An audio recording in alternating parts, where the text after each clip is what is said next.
Sorotan lainnya, saudara, polisi berhasil mengungkap kasus pembunuhan seorang perempuan muda yang terbungkus selimut. Asmara menjadi motif di balik pembunuhan ini. 3 pelaku pun telah ditangkap polisi. Jasad seorang perempuan ditemukan terbungkus selimut di pinggir tebing Jalan Raya Banjar, Cimaragas, Ciamis, Kota Banjar, Jawa Barat, 25 Februari lalu. Hasil penelusuran polisi, korban adalah Indriana Dewi Eka, warga Cipinang Pulo, Jakarta Timur.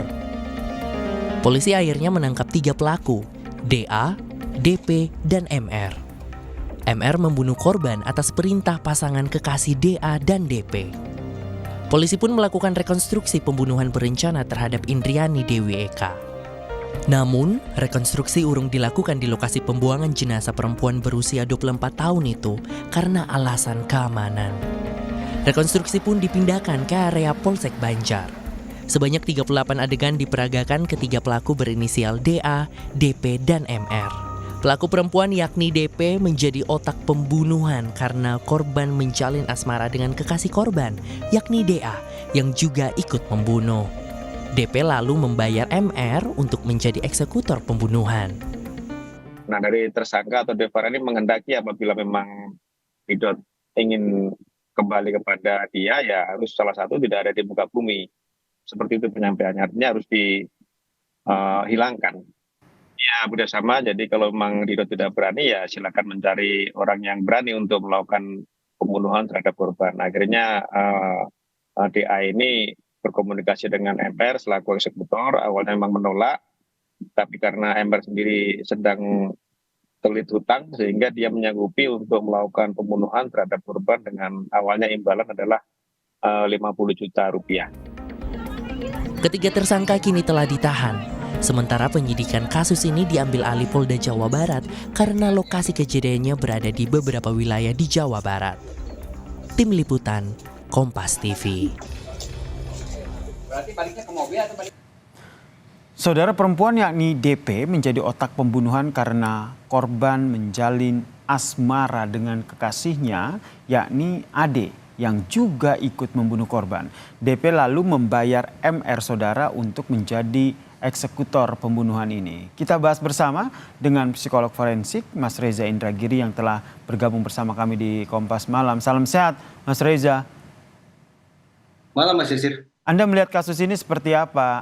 Dari kasus ada unsur asmara yang terlibat sehingga akhirnya adanya pembunuhan ini?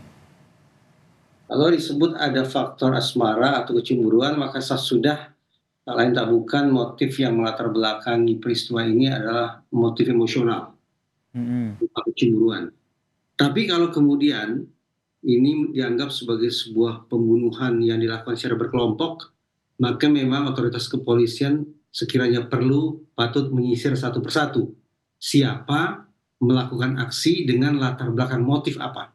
Karena seandainya memang betul ada perlibatan uang dalam jumlah entah itu 15 juta rupiah atau 50 juta rupiah sebagai ongkos untuk menghabisi seseorang, maka saya bayangkan ini bukan lagi bicara semata-mata tentang motif emosional, tapi sudah motif instrumental.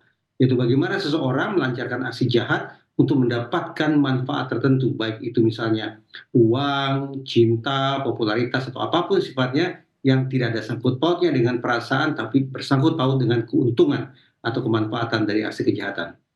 Kalau kita lihat ini kan sepasang sejoli ini akhirnya kan menyewa pembunuh bayaran. Nah, melihat kasus ini, apakah mereka sudah kekesalan ataupun faktor emosional ini sudah terpupuk lama sehingga akhirnya mereka memutuskan untuk menyewa pembunuh bayaran untuk menghabisi nyawa perempuan muda ini, atau Anda melihatnya seperti apa? Itu memang perlu ditelisik oleh pihak kepolisian. Apakah terjadi penggumpalan perasaan negatif yang sampai titik tertentu sudah tidak lagi bisa ditahan, mendorong kemudian terjadinya aksi pembunuhan. Tetapi dalam sekian banyak penelitian tentang psikologi forensik juga tidak jarang aksi-aksi kejam, aksi-aksi pembunuhan, aksi-aksi kekerasan tidak dilatar belakangi oleh luapan emosi yang sudah menumpuk sekian lama, tapi memang sifatnya impulsif atau seketika. Ada orang-orang yang misalnya memiliki pola atau kepribadian amarah tertentu yang sangat sulit untuk mengendalikan luapan emosinya, bisa kemudian berperilaku impulsif, tampil perilaku agresif, entah itu menyakiti diri sendiri maupun menyakiti orang lain. Tetapi bagi saya, apakah tumpukan perasaan ataukah perasaan yang meledak seketika, menurut saya bukan isu yang terlalu penting untuk didalami.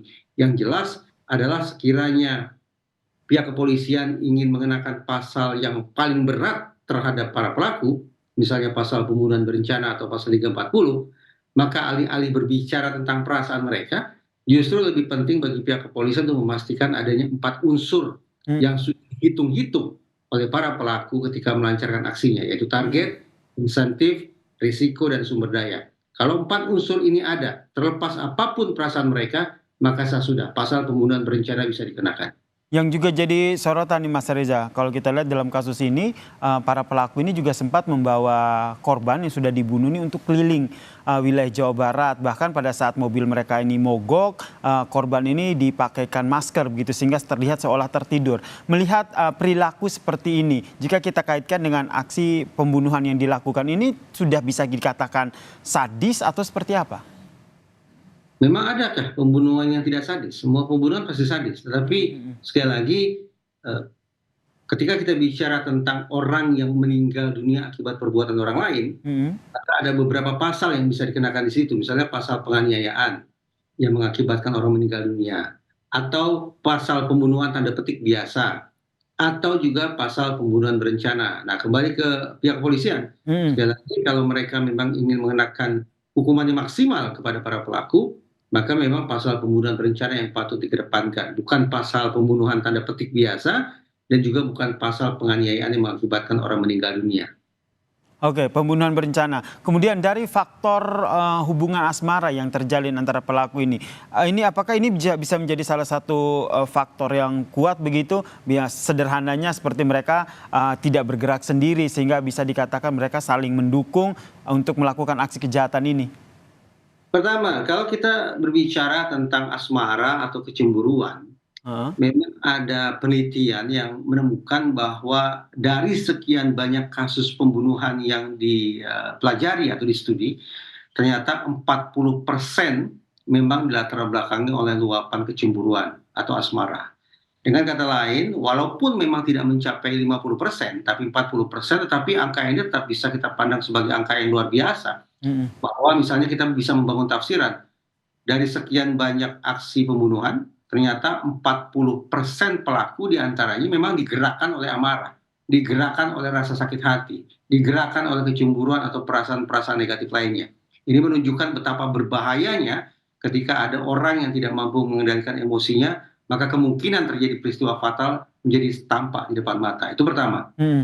Yang kedua, memang tanda petik unik ya, ketika kita bicara kasus pembunuhan yang dilatar belakangi oleh kecemburuan atau asmara, kalau yang mengalami kecemburuan atau luapan perasaan sedih dan seterusnya itu adalah laki-laki, memang bisa saja kecenderungannya adalah menghabisi orang lain. Tetapi ketika perasaan yang sama dialami oleh perempuan, data menunjukkan bahwa ternyata kekerasan itu tidak tertuju kepada pihak lain, tapi cenderung tertuju kepada diri yang bersangkutan sendiri. Entah itu menyakiti dirinya sendiri, atau bahkan menghabisi dirinya sendiri.